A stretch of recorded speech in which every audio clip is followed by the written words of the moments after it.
तो क्या हाल है दोस्तों, सबसे सबको जय श्री राम। तो कल भाई हमें क्लैश ऑफ द टाइटंस देखने को मिला चैंपियंस लीग की रात में। जी हाँ, कल मैच हुआ भाई रियल मैड्रिड और बायर्न म्यूनिख के बीच। और क्या मैच हुआ भाई। एक तरीके से आपको बताइए, दोनों टीमें भाई अपनी अपनी लीग में टॉप की टीमें हैं भाई। जहां बायर्न म्यूनिख बुंडेस लीगा में, वहीं रियल मैड्रिड ला लीगा में। और कल का मैच भाई जैसा हमने सोचा था उससे ज़्यादा ही बढ़कर अच्छा हुआ। लेकिन अगर दूसरे की मैच की हम थोड़ी सी बात करें ना, आर्सेनल और स्पोर्टिंग सीपी, बिल्कुल ही ब्लैंड मैच, बिल्कुल ही बेकार मैच, जिस पर भाई किसी की निगाहें नहीं थी, कोई भी नहीं देखने चाहेगा वो मैच, इतना बेकार मैच हुआ। लेकिन दूसरा मैच जो मैं अभी बात कर रहा हूँ ना भाई, अव्वल दर्जे का मैच हुआ। अगर कोई भी टीम हो ना, सैंटियागो बर्नाबाओ में खेलने जाती है, कैसी भी लेवल की टीम हो भाई, उसको डर लगेगा एक बार खेलने में। क्योंकि स्पेशली चैंपियंस लीग की रात में। जी हाँ, क्योंकि अगर देखोगे ना, रियल मैड्रिड चाहे फॉर्म अच्छा ना हो उनका ला लीगा में, अभी रिसेंट पिछले 5 मैचों में 3 मैच जीती है और 2 हार का सामना करना पड़ा है उसको पिछले 5 मैचों में, जिसकी वजह से पॉइंट्स गैप बार्सिलोना और रियल मैड्रिड का भाई 7 अंक का हो चुका है। लेकिन वो ला लीगा की बात थी, और चैंपियंस लीग में कुछ अलग ही हटकर आती है भाई रियल मैड्रिड। आप देखोगे ना, 15 बार की चैंपियन है रियल मैड्रिड, ऐसे ही नहीं बनी बनी। बायर्न म्यूनिख मेरे ख्याल से 5-6 बार की चैंपियन है, वो 15 बार, 3 गुना ज़्यादा उन्होंने चैंपियन टाइटल जीते हैं, ऐसे ही नहीं। तभी तो भाई सबको डर लगता है भाई सैंटियागो बर्नाबाओ में जाने में।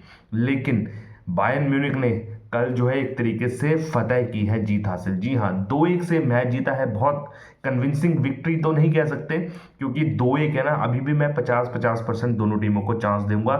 जब सेकंड लेग खेलने के लिए वो जर्मनी जाएंगे एलियांस स्टेडियम में बुंडेसलीगा के, तो अभी भी दोनों के पास चांस है। लेकिन कभी भी रियल मैड्रिड को राइट ऑफ नहीं कर सकते अगर चैंपियंस लीग की बात करें। कल जो है हमें इंडिविजुअलिटी दिखी भाई, जहां पर हमें एम्बापे का गोल दिखा, विनीशियस थोड़ा सा बुझे बुझे दिखे, वहीं पर जूड बेलिंगम बहुत अच्छा खेले सेकंड हाफ में। और ट्रेंट का वो पास भाई, अव्वल दर्जे का पास भाई, असिस्ट था भाई वो। अगर हम दूसरे और की बात करें भाई, जर्मन टीम की, यहाँ पर बायर्न म्यूनिख की भाई, Gnabry, Pavlovic, Luis Diaz, Harry Kane, Kimmich, किस किस की बात करोगे, सभी बढ़िया खेले। लेकिन on the top of the line भाई मैनुअल नॉर। भाई मैनुअल नॉर को तभी ग्रेटेस्ट ऑफ ऑल टाइम इसी वजह से नहीं बोलते। अगर बात की जाए ना टॉप 3 में, तो भाई टॉप 3 में ये पहले दूसरे तीसरे नंबर पर आते हैं, ऐसे गोलकीपर है। क्योंकि भाई बुंडेसलीगा में ज़्यादा फॉलो नहीं करता, इसलिए मैं उनका ज़्यादा परफॉर्मेंस मैंने देखा नहीं, सिर्फ जर्मन टीम के साथ देखा है भाई। जर्मन से वो रिटायर हो चुके हैं फिलहाल, तो मैंने वहीं पर देखा था उनका, जो भी खेलते थे वो। लेकिन कल मैंने भाई देखा उनका एक तरीके से ऑक्टोपस वाले हाथ भाई। उसने ना, बंदे ने ना 2 सेव तो विनी जूनियर के बचाए, एक सेव तो 1-2-1 वाला बचाया उसने, और मेरे ख्याल से 3 से 4 सेव एम्बापे के बचाए। मतलब 2 गोल शॉर्ट शॉर्ट पक्के थे, यानी कि यहाँ पर रियल मैड्रिड भी जीत सकती थी भाई। लेकिन मैनुअल नोयर की ब्रिलियंस भाई। और सेकंड हाफ में तो भाई स्वीपर कीपर की तरह खेलने लग गया था। जब जूड बेलिंगम सेकंड हाफ में आया तो इम्पैक्ट और होने लग गया था रियल मैड्रिड का। लेकिन उसको पता लगा भाई जूड बेलिंगम आ गया है, तो थोड़ा सा वो क्या था, अपने जो डी होता है या फिर अपनी लाइन से भाई आगे खेलने लग गया था, हेडर मार रहा था, पास दे रहा था, स्वीपर कवर की तरह खेल रहा था भाई। क्या बंदा खेल रहा भाई, लगता नहीं कि भाई बंदा 40 साल का होगा। रिफ्लेक्सेस भाई 25 साल के लॉन्डो को मार देते वो।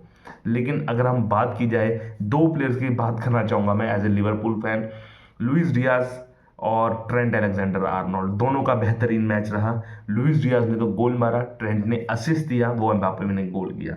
भाई दोनों के दोनों बढ़िया परफॉर्मेंस दे रहे हैं रिस्पेक्टिव अपने क्लब में। तो थोड़ा सा दुख लगता है भाई अपने प्लेयर को देख के, कि वहां पर दूसरे क्लब में जाकर वो अच्छा परफॉर्मेंस दे रहे हैं, ठीक है ना। तो ऐसा लगता है कि हमें सेल या बेचना वगैरह नहीं चाहिए था उनको। लेकिन अगर हम कल के मैच की बात करें, तो शुरुआत से ही पहले हाफ में तो 100% यहाँ पर डोमिनेंस देखने मिली बायर्न म्यूनिख की। जहाँ पर चाहे आपके किमिच हो, लुइस डियाज, गनाब्री, ओ भाई वो ओलिसे कितना बढ़िया खेला, मैं उसका नाम भूल वो भूल गया मैं। ओलिसे ने ना भाई दिखा दिया कि उसको क्यों बेहतरीन विंगर बोला जाता है वर्ल्ड का।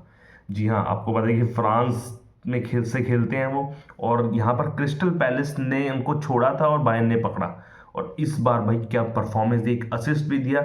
और भाई ऐसा खेलता है ना वो कलात्मक, पता ही नहीं रहता कब अंदर से बाहर निकल गया भाई वो। लेकिन कल के गोल की बात करें, पहला गोल भाई ऑब्वियसली बायर्न म्यूनिख की तरफ से आया, बहुत बढ़िया। बहुत बढ़िया लुइस डियाज का वो गोल था। लेकिन लुइस डियाज से पहले जो असिस्ट ग्नाब्री ने दिया ना, बीच में से दिया और लुइस डियाज लेफ्ट से भागते हुए पता नहीं कहाँ से आया और गोल कर दिया सीधा। वहां पर अगर लूनिन होता, लूनिन की जगह अगर कोर्तो आता हो तो मे भी शायद बचा लेता। लेकिन 1-0 से आगे हो गए और पहला हाफ प्योर डोमिनेंस था।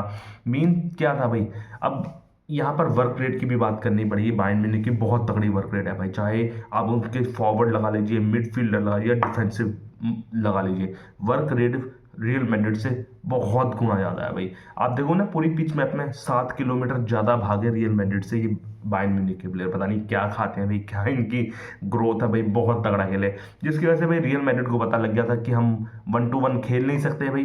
तो उन्होंने क्या किया, टाइट स्पेसेस रखा अपना, ठीक है ना, अपने डिफेंसिव वर्क रेट में आ गए। उन्होंने कहा जब हमें बॉल मिलेगी तो हम काउंटर अटैक करेंगे, वही कार्लो एंचेलोटी वाली टेक्निक, ठीक है ना, कि उनको अपना गेम खेलने दो, ऑफेंसिव खेलने दो भाई, हम डिफेंसिव में ही आएंगे। और एक एग्जांपल बताऊं मैं, जोशुआ किमिच भाई डिफेंसिव मिडफील्डर है, वो प्रेस करने चला गया था उसको लूनिन को भी, उनके गोलकीपर रियल मैड्रिड के। तो आप देख सकते हैं कि कितनी तगड़ी प्रेसिंग कल करी यहाँ पर। और एक दो बार था लूनिन भी घबरा गया था, एक दो बॉल इधर उधर गई थी, वो गनाब्री ने बहुत बढ़िया चांस 1-2-1 मिस किया था लूनिन वाला, ठीक है ना। तो एक दो चांसेस बनाए जो हाई प्रेसिंग से बनाए बायर्न म्यूनिख ने, बहुत तगड़ा खेला भाई।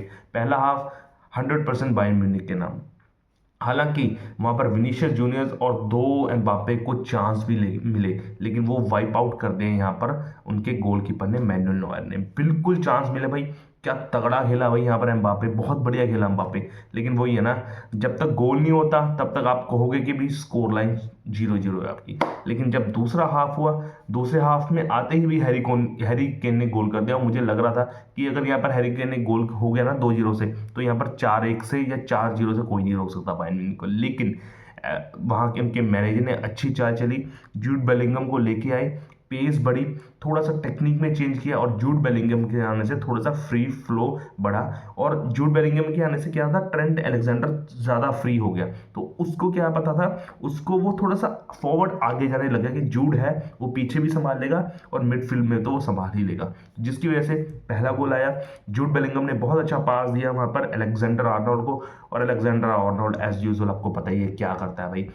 यहाँ बंदा खड़ा था राइट में, दो डिफेंसिव थे भाई, बॉल की स्पीड देखो, जब उसके पैर से मारी था तो दो डिफेंसिव जो प्लेयर थे ना, वो उसको रोक ही नहीं पाए कि इतनी तेज स्पीड से मारी थी बॉल कि सीधा एम्बापे के पैरों में। और वो तो ब्रेड एंड बटर गोल था एम्बापे का, ये छोड़ता भी एम्बापे गोल। और 73वें मिनट में 2-1 से आगे, 2-1 हो गया था गोल, दो बायर्न का और एक रियल मैड्रिड का। और यहाँ से लग रहा था कि यहाँ से कोई भी लीड ले सकता है। दोनों टीम को चांस मिले भाई सेकंड हाफ में, ठीक है ना, जहां पर ग्नाब्री को भी चांस मिला, मूसियाला भाई क्या चांस मिला भाई, 1-2-1 वो छोड़ दिया उसने, ठीक है ना। मूसियाला को भी बहुत अच्छा चांस मिला, लुइस डियाज को भी एट द एंड चांस मिले। प्लस लकी रही यहाँ पर रियल मैड्रिड कि ओलिसे को जो शोल्डर से गिराया था वो 100% मेरे ख्याल से पेनल्टी था। वहां पर वो लकी रहे रियल मैड्रिड के, किसको पेनल्टी नहीं दिया। और अगर हम दूसरी ओर बात करें, रियल मैड्रिड के लिए भी चांस बहुत थे, वही क्रॉस पे क्रॉस मार रहा था आपका रियल मैड्रिड एम्बापे, लेकिन वही दीवार की तरह मैनुअल नॉयर अपने 7-8 हाथ पैर घुमाकर वो कहीं ना कहीं रोक लेता था। और एंड में जब विसल बजी तो 2-1 से यहाँ पर जीत गई मैच। दूसरे लेग की तैयारी में अब जुट गए हैं प्लेयर। अब दूसरा लेग भाई आपको पता है कि अलियांस में होगा, उनके मैदान पर, जर्मन के मैदान पर, बुंडेसलीगा के घर में। और यहाँ पर जीतना बहुत मुश्किल है भाई, है ना। अलियांस में, जहाँ बुंडेसलीगा में इनका रिकॉर्ड इतना तगड़ा है ना, इक्का दुक्का मैच हारते हैं भाई ये।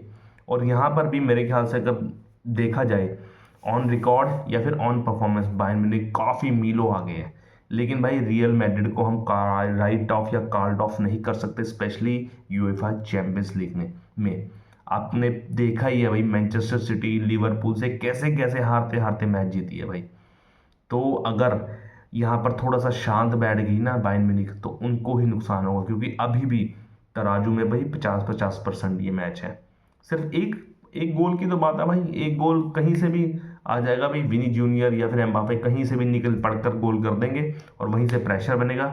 और आपको पता है ये जो इंटेंस मैच होते हैं ना, रियल मैड्रिड को निकालने आते हैं, इनके खून में है भाई ऐसे मैच निकालना। अच्छा नहीं खेलेगी ये, लेकिन कहीं ना कहीं से गलतियां दूसरों की करवा कर अपना गोल ये कर देंगे भाई। तो ध्यान देना पड़ेगा भाई यहाँ पर बायर्न म्यूनिख को। और अंत में भाई इनके जो मैनेजर है कंपनी, विंसेंट कंपनी, भाई अलग ही लेवल का भाई ये प्लेयर है, मैनेजर है। क्योंकि पिछले साल भाई बर्नली को मैनेज करता था, रेलीगेट से लाया था लेकिन दोबारा से रेलीगेट होगी। लेकिन भाई यहाँ पर उनकी मैनेजमेंट की भी दाद देनी पड़ेगी बायर्न म्यूनिख की कि उनको मैनेजर बनाया और क्या से क्या हो गया भाई। क्योंकि बुंडस लीगा का टाइटल ना पिछले से पिछली बार बायर्न म्यूनिख ने लॉस्ट कर लिया था मेरे ख्याल से 13-14 साल लगातार जीतते रहे, लेकिन उस साल हार गए थे जिसकी वजह से कोच बदला और आप परफॉर्मेंस देख सकते हो बिल्कुल ही चेंज हो गई यहाँ पर बायर्न म्यूनिख की। तो भाई देखते हैं भाई हफ्ते बाद वो मैच लाइव, क्या बता हम लाइव हैं उस मैच में, बहुत तगड़ा मैच होगा भाई वो होगा तगड़ा match, clash of the Titans second. तो उसका भी इंतजार रहेगा, लेकिन भाई मैच देखकर मजा आएगा। और ऐसी ही खबरें जानने के लिए मेरे चैनल को लाइक शेयर सब्सक्राइब कीजिए। जय श्री राम। ओके।